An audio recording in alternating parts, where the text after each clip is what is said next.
7 de la noche y 3 minutos. Seguimos en Yo Me Cuido, Yo Te Cuido en Blue Radio y en bluradio.com. Y saludamos también en nuestro Facebook Live en Blue Radio Colombia a Rosemary Quintero, la directora de ACOPI, de los pequeños y medianos industriales de Colombia. Doña Rosemary, buenas noches. Buenas noches, Ricardo, para ti y todo tu equipo. Los pensamos mucho a ustedes, sobre todo en una fecha como la que hoy estamos viviendo. Hoy es martes, 14 de abril. Mañana es quincena. Mañana debe hacerse el pago a los trabajadores. Y hay muchas empresas que están colgadas y que no tienen cómo responder. ¿Cuál es hoy el mapa? ¿Cuál es la realidad de los pequeños y medianos empresarios ante lo que estamos viviendo con el coronavirus y el cierre económico del país? Pues Ricardo, el mapa es muy crítico porque nosotros en una encuesta pudimos identificar que aproximadamente el 84% de las micro, pequeñas y medianas empresas no contaban con ningún ahorro que pudiera ayudarles en estos momentos tan críticos de poder cumplir con sus compromisos. Y tenemos muchísimos compromisos administrativos, fiscales, pero hay uno que para nosotros es el fundamental y es mantener la nómina de nuestros trabajadores, de nuestros colaboradores.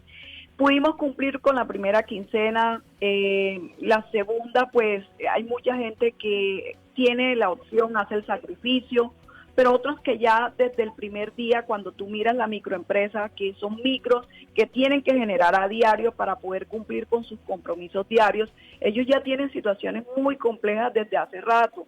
Y el panorama, Ricardo, o sea, sí sabemos y reconocemos el esfuerzo que hace el gobierno por temas también de capacidad país, pero nos preocupa que todo el recurso o el poco recurso con el que cuenta el país está direccionado todos a líneas de créditos que deben ser respaldadas por una garantía que tiene un costo. A eso tienes que sumarle una tasa de interés y también le tienes que sumar un DTF, pero adicional a ello, también tú tienes que tener suerte en un momento dado para que un banco pueda darte el recurso en el momento apropiado. Y ya en estos momentos, hablar de momento apropiado ya no existe. Ya esa época o esa etapa pasó y estamos en un momento muy crítico de liquidez.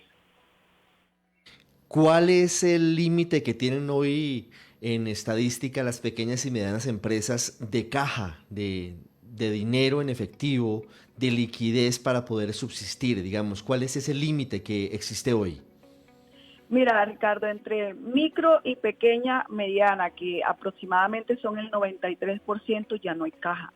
El micro y pequeña y la mediana tiene algo de caja. Nosotros al principio pensábamos que no iba a ser tan crítico porque estábamos esperando muchos pagos, pero a lo que salió la medida todo el mundo te restringió el pago y nuestro flujo o nuestras proyecciones se fueron al suelo. Nosotros tenemos una propuesta muy puntual, Ricardo, y es solicitar un subsidio para la nómina. Nosotros representamos más de 17 millones de trabajadores. Esos 17 millones, hay unos que son más críticos porque se suspendieron las actividades antes que otros están trabajando parcialmente, pero hay un gran porcentaje que no está haciendo absolutamente nada. Generamos una propuesta y se la enviamos al presidente Duque y al ministro de Hacienda y otros ministros que les compete el tema.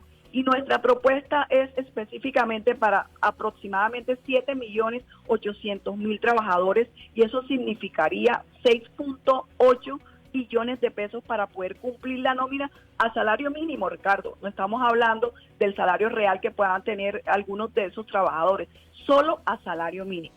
Sí, ¿y hay alguna respuesta del gobierno nacional frente a esa petición de un subsidio para pagar las nóminas de las pymes en este momento? Tuve la oportunidad de, pues, por un lado recibir una carta donde me dicen que trasladaron la información al Ministerio de Industria y Comercio.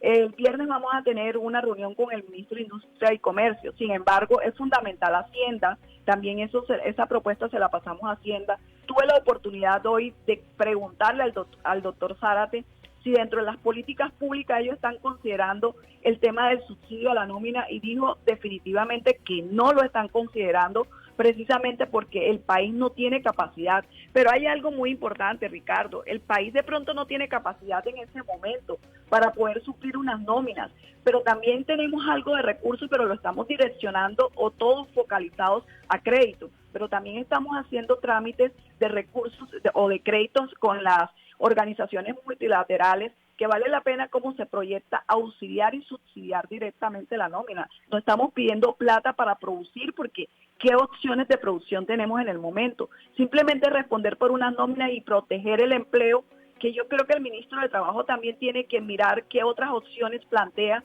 y las opciones del Ministerio de Trabajo tienen que tener un acompañamiento económico para poder cubrir esa gran responsabilidad país. Sí, doña Rosemary, Autoclub del Macizo, un oyente que hasta ahora se suma por Facebook, Blue Radio Colombia, dice lo siguiente, y yo quisiera saber si usted comparte la opinión de este oyente. El Estado ve como ayuda. El hacer prestar dinero a las pymes, eso no es ayuda. Es el camino más rápido a la quiebra. ¿Ustedes desde Acopi consideran lo mismo? Totalmente, Ricardo. O sea, la plata es buena de los bancos cuando tú la vas a poner a producir. Te va a generar un valor agregado y te sirve y te alcanza el recurso para pagar el compromiso, el capital, más los intereses y lo que corresponda. Pero en estos momentos prestarnos dinero para pagar nóminas de un personal que no está laborando, no porque no quieren, sino que no podemos laborar por guardar la cuarentena, que es la prioridad, la salud. Yo creo que el ministro, todos los ministros y el mismo presidente tienen la responsabilidad de mirar modelos internacionales. Sabemos que no somos Dinamarca, somos Colombia, sabemos que no estamos en Europa, estamos en América Latina, pero sí hay que mirar los pocos recursos que tenemos, cómo creamos instrumentos hechos a la medida, a la necesidad actual. Estamos en un momento muy crítico y no es para tomar las mismas decisiones que tomamos en momentos normales. Doña Rosemary, pero el aumento de la garantía por parte del gobierno al 90% del valor de los créditos no podría ayudar a que se dé de manera más fácil ese préstamo por parte de los bancos, al menos para tener un salvavidas, un colchón de dinero. Ricardo, de pronto facilita el acceso al crédito porque ya el banco no está asumiendo prácticamente nada de riesgo. Pero y ese dinero es para pagar nómina, una nómina improductiva, en el momento que llegue la etapa de reactivación, ¿cuáles serán las condiciones del sector empresarial? Ya no tendrá capacidad de hacer nuevos créditos para capitalización porque va a absorberlo por vía nómina. También estamos haciendo una postergación del pago de impuestos y una cantidad de compromisos. El momento que llegue de pagar, ¿cómo vamos a hacer? Entonces vamos a tener un tejido empresarial muy afectado y allí vamos a tener que tomar medidas mucho más drásticas y que van a ser mucho más costosas para el país. Sí, en caso de que el gobierno definitivamente cierre la puerta a un subsidio para el pago de nóminas de las pymes y las MIPYMES, ¿tienen algún plan B, alguna propuesta que le puedan hacer al gobierno para poder resolver esto, que no necesariamente tenga que ser pedir préstamos a los bancos? Nosotros estamos en manos de las decisiones del gobierno y estamos seguros que tenemos un gobierno que puede entender y que tiene un acompañamiento técnico bastante significativo, que se puede hacer el sacrificio. Eso es lo único que tenemos seguridad. La otra opción, que es la que nosotros como empleadores no queremos tomar, es despedir nuestro personal, porque eso volvería a la crisis todavía mucho más crítica que lo que es ya con el tema de salud. Sí, doña Rosemary, quisiera preguntarle por el momento en el que tendrían que comenzar a despedir trabajadores en las pequeñas y en las medianas empresas. Nos dice usted, nos quedamos sin caja, no hay liquidez en la mayoría de empresas porque simplemente no estamos produciendo, no estamos trabajando y no estamos recibiendo dinero en efectivo. ¿Han hecho cálculos estimativos de cuándo podría comenzar ese escenario absolutamente indeseable de los despidos en las pequeñas y medianas empresas y de cuántas personas podríamos estar hablando? Mira, Ricardo, yo tengo el compromiso siempre de mandar mensajes positivos, pero hoy tengo la obligación de expresar lo que la mayoría de los empresarios nos han comunicado, empresarios de todos los departamentos donde Acopi tiene oficinas. Si nosotros no recibimos rápidamente un subsidio a la nómina, nosotros nos vamos a ver comprometidos a despedir por lo menos una parte del personal para no tener que cerrar la empresa definitivamente. Decisiones que nos van a doler no son las apropiadas, pero las condiciones nos llevan y es la única opción que tenemos en el momento. Sí. ¿Cuándo comenzarían esos despidos? ¿Y qué porcentaje de la nómina sería? Nos dice una parte, porque también entendemos que pequeños y medianos empresarios, pues lo que menos quieren es despedir a sus trabajadores, que en últimas son quienes mueven el negocio, son en muchas oportunidades incluso casi como de sus familias, porque son las personas con las que están día y noche. ¿Cuándo comenzaría eso y de qué porcentaje de empleados estaríamos hablando, doña Rosemary? No podemos generalizar porque hay empresas que hoy todavía tienen algo de condición para esperar más, pero la microempresa, Ricardo, va a ser la primera en tomar las decisiones y ya las están tomando. Y la microempresa, desafortunadamente, es la mayoría de ese tejido empresarial que es del 96%. Sí, señora Rosemary, ¿ustedes tienen algún estimado de cuánto cuesta despedir al personal en medio de todo esto? Porque al final tendrían también que indemnizar a algunos trabajadores. ¿Cuánto vale para que en unos meses, cuando se reactive la economía, pues las pequeñas y medianas empresas nuevamente empiecen a operar y tengan que invertir otra vez dinero, por ejemplo, en entrenamiento de personal y todo eso? Sí, hay un tema que hoy están asumiendo varios empresarios y lo han dicho así y están pensando en otros. Por ejemplo, uno de los compromisos es mirar la ley 1116, que es uno de los caminos que están considerando, y otros están tomando decisiones así les venga posteriormente una demanda porque no tienen otra opción, porque es que tú también cómo mantienes un trabajador sin pagarle. Ese trabajador necesita un recurso y en algún momento tú también tienes que liberarlo para que él pueda tomar otra decisión. Pero la cuantificación muy probablemente la próxima semana la tendremos lista. Es Rosemary Quintero, directora presidenta de ACOPI, la Asociación Colombiana de Pequeños y Medianos Empresarios Industriales.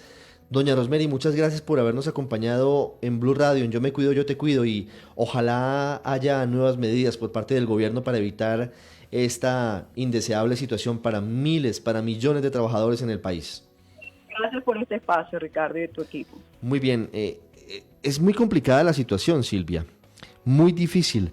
Hemos decidido darle la voz a las personas que están hoy en circunstancias difíciles, que hoy están afrontando problemas de mucho tipo, Silvia, de muchas maneras.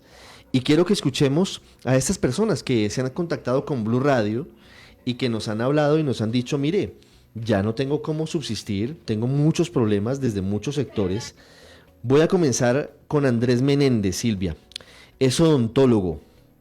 Tuvo que cerrar su consultorio por medidas de seguridad sanitaria hace 2 semanas, antes de comenzar la cuarentena. Sí. ¿Ya?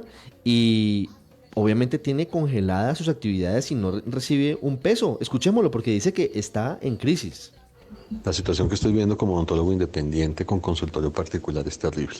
Debí dejar de trabajar 15 días antes de que se decretara la cuarentena por la seguridad mía y de mis pacientes. Desde esa fecha no recibo ingresos, pero sin embargo todos los costos asociados a la práctica odontológica siguen corriendo, así como el sueldo de mi auxiliar, el 100% de mi salud, mi pensión, impuestos, más los costos propios de mi casa. No tenemos claro cuándo podamos volver a trabajar, aunque es seguro que será después de que todas las demás actividades económicas se restablezcan. Seremos la última profesión que pueda volver a la práctica hasta no tener protocolos de atención, medidas de bioseguridad y adecuaciones en nuestras oficinas. Todo ello sin tener una línea de crédito o de financiamiento que nos ayude. Los bancos no me han ayudado mucho. En mi caso, por ejemplo, el Banco Pichincha, llevo 15 días esperando la respuesta a una prórroga de 2 cuotas de un crédito de vehículo que nunca estaba en mora y del cual me pidieron hasta la declaración de renta. El Ministerio de Salud y la Secretaría no se han manifestado mucho en cuál es el futuro de la práctica odontológica, cómo se va a ejercer, en qué condiciones. Todo el sector productivo de la odontología está en crisis. Mucho de él es constituido por madres cabezas de familia, como son nuestras auxiliares, higienistas, niñas que trabajan en centros radiológicos o en laboratorios dentales. El panorama es muy oscuro. Andrés Menéndez Barreto, odontólogo, Universidad Javeriana. Silvia, imagínese ese panorama para los odontólogos del país. No, pues es que...